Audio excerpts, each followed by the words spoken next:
मेरा नाम है ज़मीन। आज की वीडियो में हम डिस्कस करेंगे daily dose episode 12। Daily dose episode 12 में हमारे पास 50 एमसीक्यूज हैं। इससे पहले की भी जो 11 एपिसोड्स हैं वो भी मेरे चैनल पर मौजूद हैं, जिसके अंदर डिफरेंट जो हैं वो 50 एमसीक्यूज हैं। इसमें से जो करंट अफेयर्स का पोर्शन है वो जो डेली करंट अफेयर्स होते हैं, जो करंट हो रहा होता है लाइक इस मंथ के, इससे प्रीवियस मंथ के, तो उसके अंदर जो है करंट अफेयर्स वो मेंशन किए जाते हैं। ये जो आने वाले जो एग्जाम्स हैं, ये जो एग्जाम जो रिसेंटली जो एग्जाम्स कंडक्ट किए गए उनमें से करंट अफेयर्स को पिक किया जाता है, जबकि बाकी जो पोर्शन है वो डिफरेंट पास पेपर से लिए जाते हैं, डिफरेंट कम्पिटिटिव एग्जाम्स के पेपर से लिए जाते हैं, like PPSC, FPSC, PMS, CSS और जितने भी वन पेपर एमसीक्यू प्रिपरेशन के अंदर आते हैं। तो चलिए आज की वीडियो स्टार्ट करते हैं। वीडियो स्टार्ट करने से पहले मैं आपसे रिक्वेस्ट करना चाहूँगा कि अगर अभी तक आपने मेरे चैनल को सब्सक्राइब नहीं किया तो काइंडली मेरे चैनल को सब्सक्राइब कर लें, ताकि आपको ऐसी मज़ीद इन्फॉर्मेटिव और यूजफुल वीडियोस मिलते हैं। तो स्टार्ट करते हैं आज की वीडियो। आज की जो वीडियो है उसके अंदर हमारे पास जो पोर्शंस हैं वो है करंट अफेयर्स का, जनरल नॉलेज का, इस्लामियत का, पाक स्टडीज का और एवरीडे साइंस का। सब सेक्शंस के अंदर हमारे पास 10 एमसीक्यूज है। तो ये स्टार्ट करते हैं हमारे करंट अफेयर के सेक्शन से। तो करंट अफेयर का जो सेक्शन है उसके अंदर क्वेश्चन नंबर 1 हमारे पास है, COP27 is going to be held in. आपने बताना है कि जो COP27 है वो कहाँ हेल्ड हो रहा है। एक ये भी आप बता सकते हैं। उसके अलावा आपके अंदर जो इस क्वेश्चन के अंदर पूछा हुआ है, अब आपने जो है क्वेश्चन जो है उसको 3-4 एंगल से देखना है। लाइक इसमें उन्होंने पूछा हुआ है कि कब होगा COP27, जो कि क्लाइमेट चेंज की कॉन्फ्रेंस है। आपसे ये भी पूछा जाता है कि पूछा जा सकता है कि वो कहाँ हो रही है, तो आपको ये पता होना चाहिए। तो आइए देखते हैं कि COP27 is going to be held in. हमारे पास ऑप्शन हैं जनवरी 2023, दिसंबर 2022, अक्टूबर 2022 या नवंबर 2022। तो ये जानते हैं कि इसका आंसर क्या हमारे पास, तो इसका आंसर हमारे पास नवंबर 2022। तो आपने याद रखना है कि COP27 is going to be held in November 2022। बढ़ते हैं फिर नेक्स्ट क्वेश्चन की तरफ। क्वेश्चन नंबर 2 हमारे पास है, 2022 United Nations climate change conference is also called as, यानी कि जो मैंने आपको भी बताया COP27 उसका जो दूसरा नाम है वो है United Nations climate change conference. अब ऐसे भी आपसे पूछे जा सकते हैं कि उसका दूसरा नाम क्या, तो हमारे पास ऑप्शन है COP22, COP25, COP27 या नन ऑफ दिस। तो ये जानते हैं कि इसका आंसर क्या हमारे पास, तो इसका आंसर है हमारे पास COP27। So 2022 United Nations climate change conference is also called as COP27। बढ़ते हैं फिर नेक्स्ट क्वेश्चन की तरफ। क्वेश्चन नंबर 3 हमारे पास है, exercise Kakadu 2022 is being held in. आपने बताना है जो एक्सरसाइज है ककाडू 2022 की वो कहाँ हेल्ड होने जा रही है। हमारे पास ऑप्शन है इंडिया, वियतनाम, चाइना, ऑस्ट्रेलिया। तो ये जानते हैं कि इसका आंसर क्या हमारे पास, तो इसका आंसर है हमारे पास ऑस्ट्रेलिया। तो आपने याद रखना है कि exercise Kakadu 2022 is being held at Australia. बढ़ते हैं फिर नेक्स्ट क्वेश्चन की तरफ। क्वेश्चन नंबर 4 हमारे पास है, biannually held exercise Kakadu is hosted by. आपने बताना है कि बायएनुअली हेल्ड एक्सरसाइज जो ककाडू है वो किसकी तरफ से होस्ट की जा रही है। हमारे पास ऑप्शन है NATO, AUKUS, royal Australian navy, Indian navy. तो ये जानते हैं कि इसका आंसर क्या हमारे पास, तो इसका आंसर हमारे पास स्टूडेंट्स रॉयल ऑस्ट्रेलियन नेवी। तो जो बायएनुअली हेल्ड एक्सरसाइज ककाडू है वो उसको जो होस्ट कर रहे हैं वो कर रहे हैं रॉयल ऑस्ट्रेलियन नेवी। बढ़ते हैं फिर नेक्स्ट क्वेश्चन की तरफ। क्वेश्चन नंबर 5 हमारे पास है, the name of the Jew in Medina fought in battle of Uhud alongside the holy prophet against the pagans of Mecca and God martyred him is।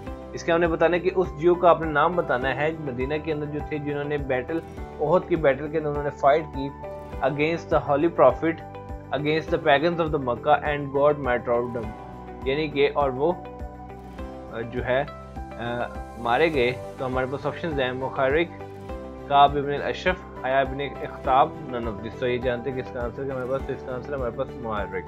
तो आपने याद रखना है कि the name of the Jew in Medina fought in battle of Uhud alongside the holy prophet against the pagans of Mecca and God martyred him is मुखारिक। बढ़ते हैं फिर next question की तरफ। क्वेश्चन नंबर 6 हमारे पास है, फर्स्ट बूट सेक्टर वायरसेस। आपने बताना है कि फर्स्ट बूट सेक्टर वायरस जो है वो कौन सा है। हमारे पास ऑप्शन है कंप्यूटर, माइंड, ब्रेन या नन ऑफ दिस। तो ये जानते हैं कि इसका आंसर क्या हमारे पास, तो इसका आंसर है हमारे पास ब्रेन। तो आपने याद रखना है कि first boot sector virus is brain. बढ़ते हैं फिर नेक्स्ट क्वेश्चन की तरफ। क्वेश्चन नंबर 7 हमारे पास है, are often delivered to a PC through an email attachment and are often design to do harm. आपने बताना कि वो कौन सी चीज है जो अक्सर पीसी के थ्रू डिलीवर्ड होती है किसी भी ईमेल अटैचमेंट के थ्रू, और अक्सरली वो इजीली डिजाइन किए जाते हैं ताकि उससे किसी को नुकसान पहुंचाया जाए। तो हमारे पास ऑप्शन हैं viruses, spam, portals, none of this. तो ये जानते हैं कि इसका आंसर क्या हमारे पास स्टूडेंट्स, तो इसका आंसर है हमारे पास वायरसेस। तो viruses are often delivered to a PC through an email attachment and are often design to do harm.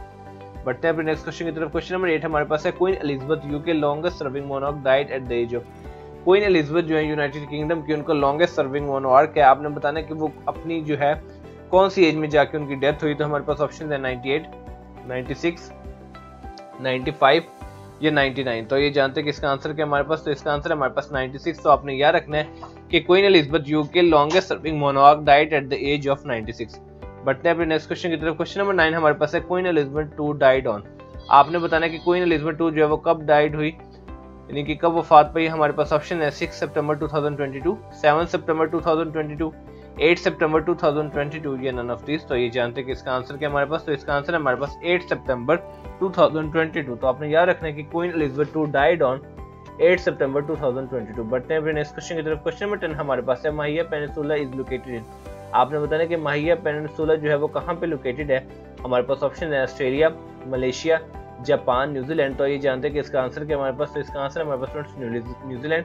तो आपने याद रखना है कि माहिया peninsula is located in New Zealand. तो बढ़ते हैं अपने नेक्स्ट क्वेश्चन की तरफ। नेक्स्ट क्वेश्चन जो है हमारे पास जनरल नॉलेज का है, जिसके अंदर हमारे पास 10 एमसीक्यूज मौजूद हैं। तो ये देखते हैं कि हमारे पास जनरल नॉलेज के कौन कौन से एमसीक्यूज हैं। तो क्वेश्चन नंबर 11 हमारे पास है which country invented ice hockey. आपने बताना कि ऐसी कौन सी कंट्री है जिसने आइस हॉकी इन्वेंट की। हमारे पास ऑप्शन है इंग्लैंड, कनाडा, अमेरिका, पाकिस्तान। तो ये जानते हैं कि इसका आंसर क्या है, तो इसका आंसर स्टूडेंट्स कनाडा। तो आपने याद रखना कि Canada country invented the ice hockey. बढ़ते हैं फिर नेक्स्ट क्वेश्चन की तरफ। क्वेश्चन नंबर 12 हमारे पास है under the rules of golf a golf ball has a mass no more than. Golf के रूल्स के मुताबिक जो गोल्फ की बॉल होती है उसका मास जो है वो किससे ज्यादा नहीं होना चाहिए। तो हमारे पास ऑप्शन है 1.62 आउंसेस, 1.65 आउंसेस, 1.75 आउंसेस या नन ऑफ द अबव। तो ये जानते हैं कि इसका आंसर क्या हमारे पास, तो इसका आंसर है हमारे पास 1.62 आउंसेस। तो आपने याद रखना है कि जो गोल्फ के रूल्स हैं उसके मुताबिक एक गोल्फ बॉल का जो मास है वो 1.62 आउंसेस से ज्यादा नहीं होना चाहिए। बढ़ते हैं अपने नेक्स्ट क्वेश्चन की तरफ। क्वेश्चन नंबर 13 हमारे पास है what is the size of a golf hole. जो गोल्फ का होल होता है उसका कितना साइज होना चाहिए। तो हमारे पास ऑप्शन है 4.25 इंचेस, 4.50 इंचेस, 4.75 इंचेस या 5 इंचेस। तो ये जानते हैं कि इसका आंसर क्या हमारे पास, तो इसका आंसर हमारे पास 4.25 इंचेस। तो आपने याद रखना है कि जो गोल्फ का होल होता है उसका साइज होता है वो होता है 4.25 इंचेस। बढ़ते हैं नेक्स्ट क्वेश्चन की तरफ। क्वेश्चन नंबर 14 हमारे पास है which of the following country invented golf. आपने बताना कि गोल्फ को किसने इन्वेंट किया, कौन सी कंट्री ने गोल्फ को इन्वेंट किया। तो हमारे पास ऑप्शन है इंग्लैंड, आयरलैंड, कनाडा, स्कॉटलैंड। तो इस क्वेश्चन के अंदर हम जानेंगे कि कौन सी कंट्री ने गोल्फ को जो वो इन्वेंट किया है। तो हमारे पास इसका आंसर है स्कॉटलैंड। तो आपने याद रखना कि स्कॉटलैंड एक ऐसी कंट्री है हु इन्वेंटेड द गल्फ। सो आपने याद रखना कि स्कॉटलैंड कंट्री इन्वेंटेड गल्फ। बढ़ते हैं अपने नेक्स्ट क्वेश्चन की तरफ। क्वेश्चन नंबर 15 हमारे पास है Antonio Guterres United Nations secretary general also served as. Antonio Guterres जो है वो यूनाइटेड नेशंस की सेक्रेटरी जनरल है, उन्होंने एक और भी जो है सर्विंग दी है। तो वो कौन सी है। तो हमारे पास ऑप्शन है head of the university, president of Portugal, prime minister of Portugal या executive member of IMF. IMF की स्टूडेंट्स जो एब्रिविएशन होती है वो होती है इंटरनेशनल मॉनेटरी फंड। ठीक है, तो आपने ये याद रखनी है ये चीजें, साथ साथ जो आपको आते हैं तो आप उनको रिसर्च भी कर लेते करें ताकि आपको जो है वो आपको जो है सारी चीजें जो है वो आपके साथ साथ हों, आपके साथ साथ मेमोराइज उनको करते रहें। तो देखते हैं कि Antonio Guterres UN secretary general also served as prime minister of Portugal. तो एंटोनियो गुटेरेस जो कि यूनाइटेड नेशन के सेक्रेटरी जनरल है, उन्होंने as the prime minister of Portugal भी जो है वो सर्व किया है। नंबर 16 हमारे पास है how many planets are in our solar system. तो आपने बताना है कि हमारे सोलर सिस्टम के अंदर कितने प्लैनेट्स हैं। तो हमारे पास ऑप्शन है 9, 8, 7, 5। तो ये जानते हैं कि इसका आंसर क्या हमारे पास, तो इसका आंसर हमारे पास 8। तो आपने याद रखना कि हमारे सोलर सिस्टम के अंदर जो प्लैनेट्स का नंबर है वो है 8। इससे पहले 9 था, लेकिन उनमें से एक जो है हमारे जो प्लैनेट है वो डिस्ट्रॉय हो चुका है। उसके बाद अब जो हमारे प्लैनेट्स हैं वो हैं 8। बढ़ते हैं अपने नेक्स्ट क्वेश्चन की तरफ। क्वेश्चन नंबर 17 हमारे पास है Dum Dum international airport is in. आपने बताना है कि जो दमदम, कुछ जो लोग हैं इसको दमदम कहते हैं और कुछ इसको डमडम कहते हैं। तो आपने बताना है कि ये जो इंटरनेशनल एयरपोर्ट है वो कहाँ पे वाक़या है। हमारे पास ऑप्शन है कलकत्ता, इंग्लैंड, कनाडा या नन ऑफ दिस। तो ये जानते हैं कि इसका आंसर क्या हमारे पास स्टूडेंट्स, तो इसका आंसर है हमारे पास कलकत्ता। तो आपने याद रखना कि Dum Dum international airport is in Calcutta. बढ़ते हैं अपने नेक्स्ट क्वेश्चन की तरफ। क्वेश्चन नंबर 18 हमारे पास है the main administrative capital of the African union is in. आपने बताना है कि जो मेन एडमिनिस्ट्रेटिव कैपिटल है अफ्रीकन यूनियन का वो कहाँ पे वाक़या है। हमारे पास ऑप्शन है Sudan, south Africa, Egypt, Ethiopia. तो ये जानते हैं कि इसका आंसर क्या हमारे पास, तो इसका आंसर है हमारे पास स्टूडेंट्स इथोपिया। तो आपने याद रखना है कि the main administrative capital of the African union is in Ethiopia. बढ़ते हैं अपने नेक्स्ट क्वेश्चन की तरफ। क्वेश्चन नंबर 19 हमारे पास है north Korea invaded south Korea in the year. आपने बताना है कि नॉर्थ कोरिया ने किस साल में साउथ कोरिया के अंदर इन्वेड किया था। हमारे पास ऑप्शन है 1947, 1948, 1949 या 1950। तो ये जानते हैं कि इसका आंसर क्या हमारे पास, तो इसका आंसर है हमारे पास 1950। तो आपने याद रखना है कि north Korea invaded south Korea in the 1950। बढ़ते हैं अपने नेक्स्ट क्वेश्चन की तरफ। क्वेश्चन नंबर 20 हमारे पास है, which country is considered as an original member of United Nations through it signed the charter letter. आपने बताना है कि कौन सी ऐसी कंट्री है जिसको यूनाइटेड नेशंस का एक ओरिजिनल मेंबर कंसिडर किया जाता है through it signed the charter letter.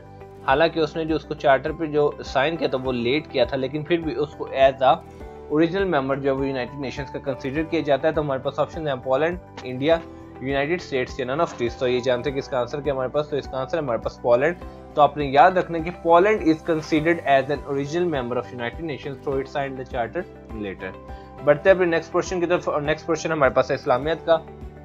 इस्लामियत के अंदर हमारे पास 10 एमसीक्यूज है। ये देखते हैं कि इस्लामियत के अंदर हमारे पास कौन कौन से एमसीक्यूज है। तो क्वेश्चन नंबर 21 हमारे पास है, हजरत आदम अलैहिस्सलाम ने mention in the holy Quran how many times. तो आपने बताना है कि हजरत आदम अलैहिस्सलाम का कुरान पाक में कितनी दफा जिक्र किया गया है। तो हमारे पास ऑप्शन है 23, 25, 27, 29। तो ये जानते हैं कि इसका आंसर क्या हमारे पास, तो इसका आंसर है 25। तो आपने याद रखना कि हजरत आदम अलैहिस्सलाम का कुरान पाक में 25 मरतबा जिक्र किया गया है। बढ़ते हैं अपने नेक्स्ट क्वेश्चन की तरफ। क्वेश्चन नंबर 22 हमारे पास है, कलमा तैयबा, सलात, ज़कात, हज एंड सोम are the fundamental of Islam. आपने बताना है कि क्या है ये फंडामेंटल। हमारे पास ऑप्शन है बिलीव्स, फेथ्स, पिलर्स या कॉर्नर्स। तो ये जानते हैं कि इसका आंसर क्या हमारे पास, तो इसका आंसर है हमारे पास पिलर्स। तो आपने याद रखना है कि कलमा तैयबा, सलात, ज़कात, हज एंड सोम are the fundamental pillars of Islam. Which सूरा is the name of one holy war. आपने बताना है कि कौन सी जो सूरा है उसका जो नेम है वो वन होली वार है। तो हमारे पास ऑप्शन है रूम, एजाब, फातिह, नस्र। तो आइए जानते हैं कि इसका आंसर क्या हमारे पास स्टूडेंट्स, तो इसका आंसर है हमारे पास एजाब। तो आपने याद रखना है कि एजाब सूरा is the name of the one holy war. बढ़ते हैं अपने नेक्स्ट क्वेश्चन की तरफ। क्वेश्चन नंबर 24 हमारे पास है, which surah of the holy Quran deals with the laws of marriage. आपने बताना कि कौन सी सूरत है कुरान पाक की जो कि मैरिज के लॉज से मुताबिक जो उसको डील करती है। तो हमारे पास ऑप्शन है तलाक, मुजादला, निसा, मुमतहिना। तो हमारे पास इसका आंसर है निसा। तो आपने याद रखना कि Nisa is the surah of the holy Quran which deals with the laws of marriage. बढ़ते हैं अपने नेक्स्ट क्वेश्चन की तरफ। क्वेश्चन नंबर 25 हमारे पास है, which prophet mentioned first in the holy Quran.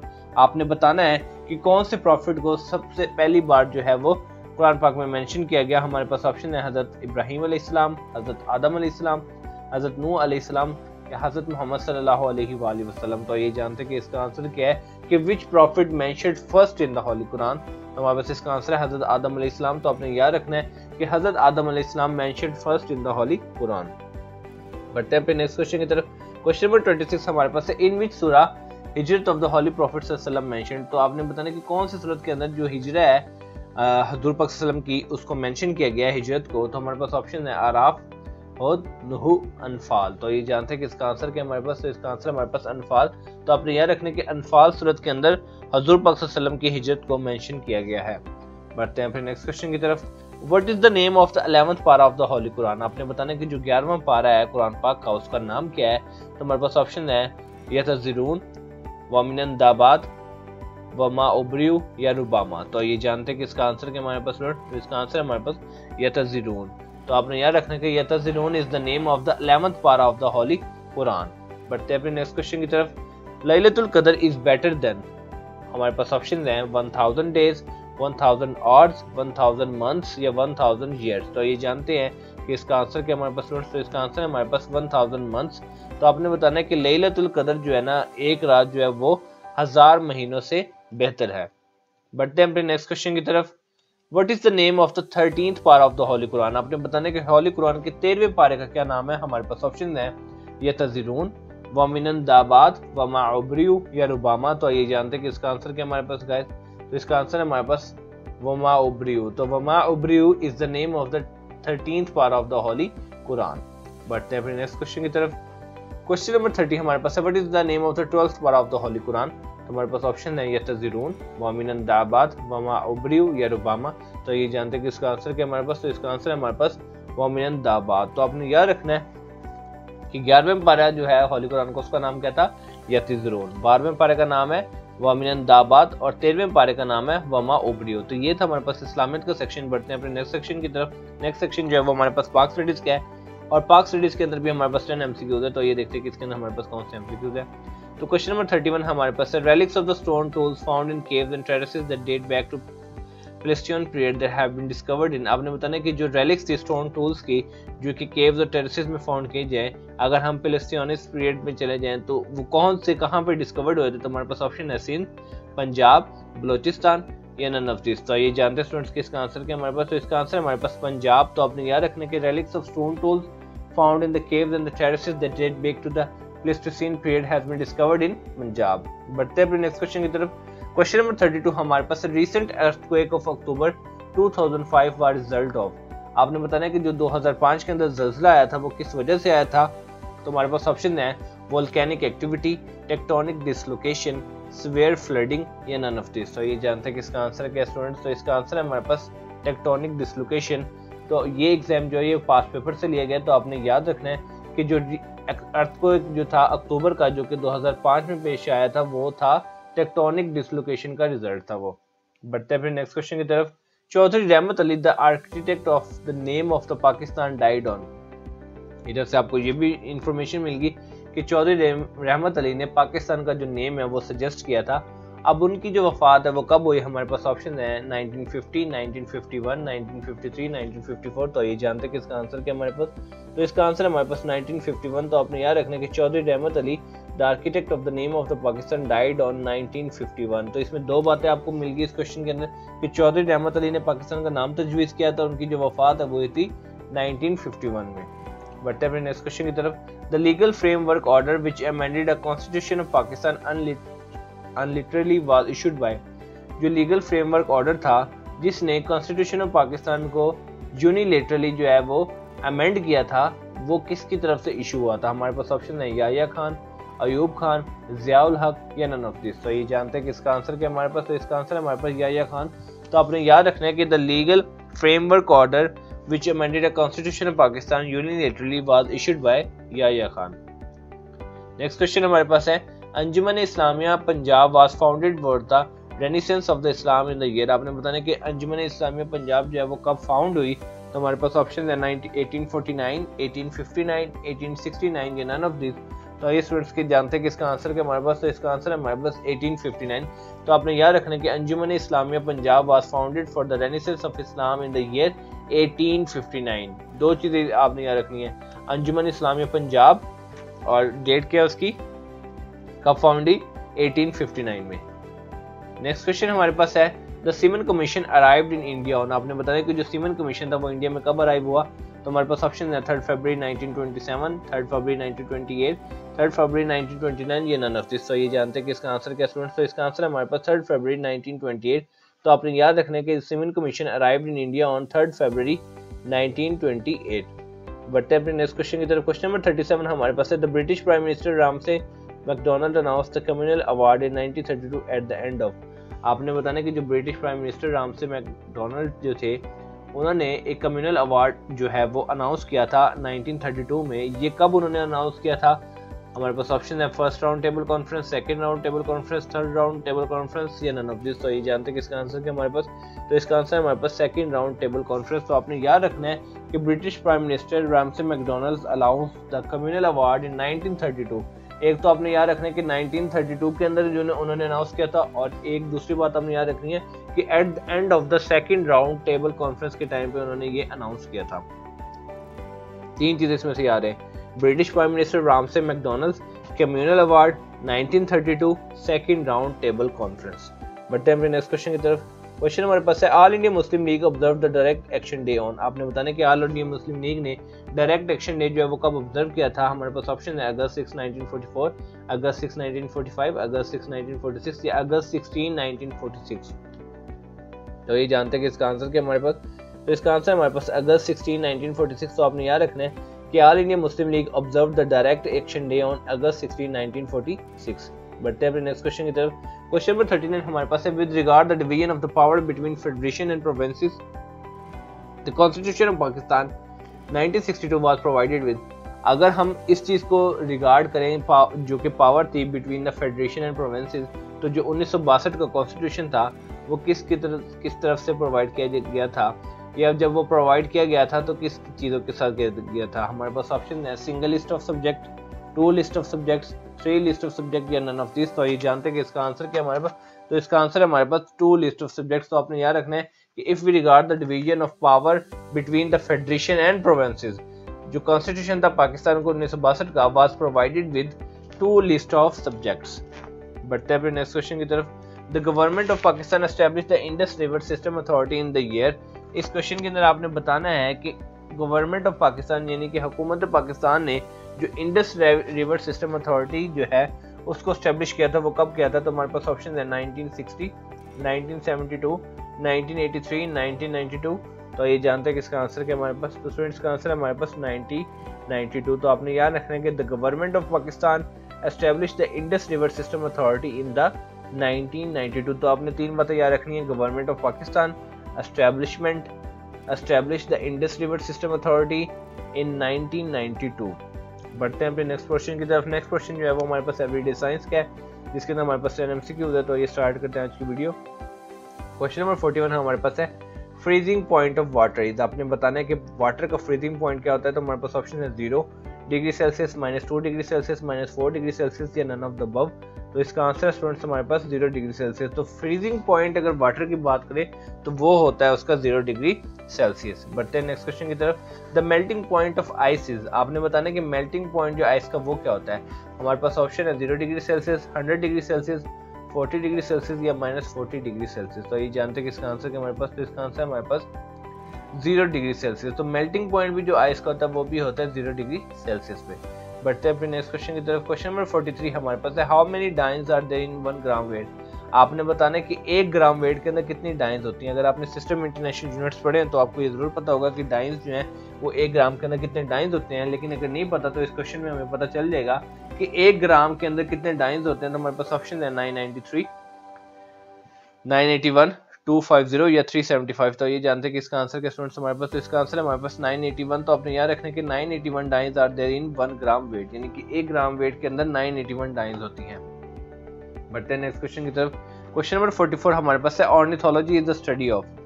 आपने बताना है कि ऑर्निथोलॉजी जो है वो किस चीज की स्टडी है। तो हमारे पास ऑप्शन है बर्ड्स, इंसेक्ट्स, सी प्लांट्स या सी एनिमल्स। तो ये जानते हैं स्टूडेंट्स कि इसका आंसर क्या है। तो इसका आंसर स्टूडेंट्स बर्ड्स। तो ऑर्निथोलॉजी जो है ना is the study of birds. तो आपने याद रखना है कि ornithology is the study of birds. बढ़ते हैं अपने नेक्स्ट क्वेश्चन की तरफ। क्वेश्चन नंबर 45 हमारे पास है bar is the unit of. आपने बताना कि बार किस चीज का यूनिट है। तो हमारे पास ऑप्शन है टेम्परेचर, हीट, एटमॉस्फेरिक प्रेशर और करंट। तो ये जानते हैं स्टूडेंट्स कि बार जो है वो किसका यूनिट है। तो हमारे पास इसका आंसर है एटमॉस्फेरिक प्रेशर। तो आपने याद रखना कि जो बार होता है ना वो प्रेशर का यूनिट होता है, ठीक है। एटमॉस्फेरिक प्रेशर हो या प्रेशर, इसको नॉर्मली भी लिखा जा सकता है। तो आपको पता नहीं चाहिए कि बार जो है किसका यूनिट होता है, प्रेशर का। बढ़ते हैं नेक्स्ट क्वेश्चन की तरफ। क्वेश्चन नंबर 46 हमारे पास है 1 joule is equal to how many ergs. तो ये देखते हैं कि इसमें जो 1 जूल है वो कितने अर्ग्स के बराबर होता है। तो हमारे पास ऑप्शन है 105, 103, 107 या 1011। तो ये जानते हैं कि इसका आंसर क्या हमारे पास, तो इसका आंसर हमारे पास 107 अर्ग्स। तो 1 जूल जो है वो 107 अर्ग्स के इक्वल होता है। बढ़ते हैं नेक्स्ट क्वेश्चन की तरफ। क्वेश्चन नंबर 47 हमारे पास है scientist discovered a previously undetected feature of the human anatomy that could be the largest organ of human body. तो साइंटिस्ट ने डिस्कवर किया एक प्रीवियसली अनडिटेक्टेड फीचर जो ह्यूमन एनाटॉमी के अकॉर्डिंग जो कि ह्यूमन बॉडी का एक लार्जेस्ट ऑर्गन हो सकता है। तो हमारे पास ऑप्शन है ब्रास, पेक्टोरा, इंटरस्टिशियम या ओटिक। तो ये जानते हैं स्टूडेंट्स कि इसका आंसर क्या है। तो इसका आंसर हमारे पास इंटरस्टिशियम। तो interstitium according to the scientist they have discovered that this is the undetected feature of the human anatomy that could be the largest organ of the human body. Interstitium का मतलब है जो हमारी intestine होती है, जिसके अंदर लार्ज इंटेस्टाइन भी आ जाती है, स्मॉल इंटेस्टाइन भी आ जाती है। तो वो हुई होती हैं हमारे स्टमक के बाद आता है जो पोर्शन वो होता है इंटेस्टाइन्स का, तो वो हुई होती है फोल्ड। तो लेकिन साइंटिस्ट ने ये डिस्कवर किया है कि ये एक अनडिटेक्टेड फीचर है, ये जो है ह्यूमन बॉडी का लार्जेस्ट ऑर्गन भी हो सकता है अगर हम इसको अनफोल्ड करें, ठीक है। बढ़ते हैं नेक्स्ट क्वेश्चन की तरफ। क्वेश्चन नंबर 48 हमारे पास है, which of the following does not pollute the air. इसमें कौन सी ऐसी गैस है जो हवा को या एयर को पोल्यूट नहीं करती, यानी कि जो एयर पोल्यूशन नहीं करती। तो हमारे पास ऑप्शन है nitrogen dioxide, sulphur dioxide, carbon dioxide या नन ऑफ दिस। तो ये स्टूडेंट जानते हैं कि इसका आंसर क्या हमारे पास कि कौन सी ऐसी गैस है जो हमारी जो है एयर पोल्यूशन नहीं करती। तो इसका आंसर है हमारे पास नाइट्रोजन डाइऑक्साइड। तो आपने याद रखना कि nitrogen dioxide does not pollute the air. बढ़ते हैं फिर नेक्स्ट क्वेश्चन की तरफ। क्वेश्चन नंबर 49 हमारे पास है kilohertz is a unit which measures, आपने बताना कि किलो हर्ट्ज एक यूनिट है, ये क्या चीज़ मेयर करता है। तो हमारे पास ऑप्शन है power use by the current of 1 ampere, electromagnetic radio wave frequencies, voltage या इलेक्ट्रिक रेजिस्टेंस। तो ये जानते हैं स्टूडेंट्स कि इसका आंसर क्या हमारे पास, तो इसका आंसर हमारे पास इलेक्ट्रोमैग्नेटिक रेडियो वेव फ्रीक्वेंसीज। तो आपने याद रखना है कि किलो हर्ट्ज जो है वो एक यूनिट है जो कि मेयर करता है इलेक्ट्रोमैग्नेटिक रेडियो वेव फ्रीक्वेंसीज, यानी कि किलो हर्ट्ज जो है वो फ्रीक्वेंसी का यूनिट है और इससे मेयर किया जाएगा इलेक्ट्रोमैग्नेटिक रेडियो वेव फ्रीक्वेंसीज। बढ़ते हैं अपने लास्ट क्वेश्चन की तरफ। तो लास्ट क्वेश्चन हमारे पास बहुत इंपॉर्टेंट है, the study of the heavenly bodies is known है। तो आपने बताना है कि जो हेवनली बॉडीज हैं उनकी स्टडी को क्या कहते हैं। तो हमारे पास ऑप्शन है एस्ट्रोलॉजी, एस्ट्रोनॉटिक्स, एस्ट्रोनॉमी या एस्ट्रोफिजिक्स। तो ये जानते हैं स्टूडेंट्स कि इसका आंसर क्या हमारे पास, तो इसका आंसर हमारे पास एस्ट्रोनॉमी। तो जो हेवनली बॉडीज की स्टडी है ना उसको हम कहते हैं एस्ट्रोनॉमी। तो आपने ये भूलना नहीं है कि study of heavenly bodies is known as astronomy. तो स्टूडेंट ये थी आज की वीडियो, उम्मीद करता हूँ ये वीडियो आपको पसंद आई होगी। आपने क्या करना है, अगर आप इस वीडियो को 2-3 बार देखेंगे तो ये जितने भी 50 MCQs है, बल्कि 50 MCQs नहीं है, ये 50 MCQs में से भी ज़्यादा MCQs है, क्योंकि एक क्वेश्चन में 2-3 बातें और निकल जाती हैं जो कि आपको बता दी जाती हैं। तो इस वीडियो को 2-3 बार देखें, क्योंकि आपको जितनी बार revision, because students revision is the power, जितनी बार आप रिवाइज करेंगे ये क्वेश्चन जो है वो आपको मेमोराइज हो जाएंगे। तो उम्मीद करता हूँ ये वीडियो आपको बहुत पसंद आई होगी। मिलते हैं इंशाल्लाह अपनी नेक्स्ट वीडियो में, तब तक अपना ख्याल रखें। वस्सलाम।